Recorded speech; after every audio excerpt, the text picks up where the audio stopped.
দাম্পত্য জীবনে একঘেয়েমি কাটিয়ে ওঠার কয়েকটি উপায়।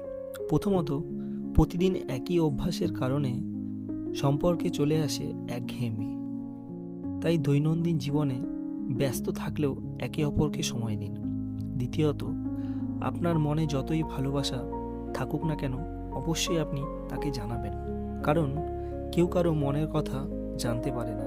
আপনার স্ত্রী বা স্বামীকে ভালোবাসার কথা অবশ্যই জানান, কারণ আপনার মুখের সুন্দর কথা অপরদিকে মানুষের দিনটি ভালো করে দিতে পারে।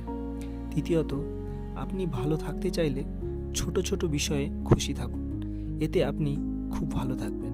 চতুর্থত, বিয়ের কিছু বছর পার হলেই হারিয়ে যায় শারীরিক আকর্ষণ, তাই দুজনের প্রতি আকর্ষণ ধরে রাখতে নিজেদেরকে ফিট রাখুন, এতে ঘনিষ্ঠতা থাকবে আর একঘেয়েমি দূর হবে।